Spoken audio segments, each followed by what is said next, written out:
Bencana asap tidak hanya terjadi di tahun 2015 ini, tapi terjadi di tahun-tahun sebelumnya.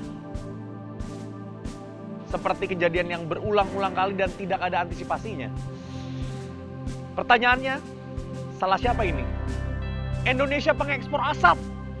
Mungkin gelar ini layak disematkan kepada negara kita, karena negara-negara tetangga sudah tahu akan hal itu. Bangga? Tentu tidak. Harusnya kita malu. Tapi apa sih yang sebenarnya terjadi? Murni bencana kebakaran ataukah ada pihak-pihak yang sengaja membakar hutannya? Akar permasalahan mungkin ada di tata izin dan kelola lahan. Untuk perkebunan, tanah yang paling cocok adalah tanah mineral, seperti yang ada di Jawa dan Sumatera. Tetapi karena Pulau Jawa sudah penuh dengan penduduk, maka orang-orang mulai melirik daerah luar Pulau Jawa. Nah, lahan mineral yang tersedia juga nggak banyak dan saling berebut juga. Maka perusahaan-perusahaan mulai melihat lahan lain, yakni pasir dan gambut. Kenapa gambut? Gambut adalah jenis tanah yang terdiri atas timbunan bahan-bahan organik yang berasal dari sisa-sisa tumbuhan yang sedang atau sudah mengalami proses dekomposisi.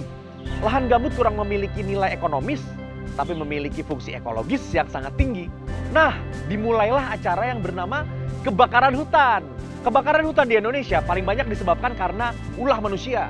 Konversi lahan untuk pertanian, industri, dan pembangunan jalan selalu dimulai dengan pembukaan lahan dengan cara dibakar.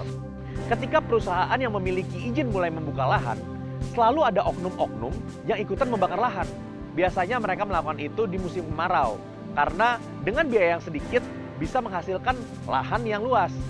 Dan setelah itu mereka baru mulai menanam.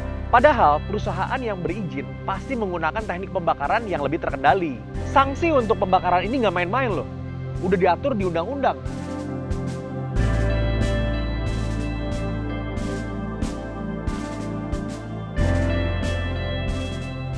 Lalu dampak dari asap ini apa? Gangguan kesehatan manusia, produksi kayu menurun, kegiatan transportasi terhambat. Lalu pariwisata kita juga menurun, biaya pemadaman yang mahal, dan hubungan kita dengan negara tetangga juga renggang. Nah, sekarang harus gimana? Pemerintah harus tegas dalam menghukum para pelakunya. Tata izin dan kelola diperketat. Tangkap pejabat-pejabat yang ikutan main mata dengan pihak-pihak yang cuma cari keuntungan tanpa melihat fungsi hutan. Minta bantuan negara-negara tetangga kita untuk mengatasi kabut asap ini. Ingat, ringan sama dijinjing, berat sama dipikul. Presiden Jokowi aja udah sampai belusukan ke dalam hutan yang terbakar. Masa anak buahnya nggak becus ngatasin?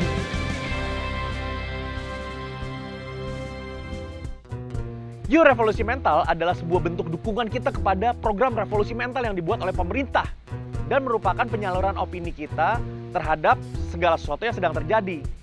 Boleh setuju, boleh juga enggak. Bebas.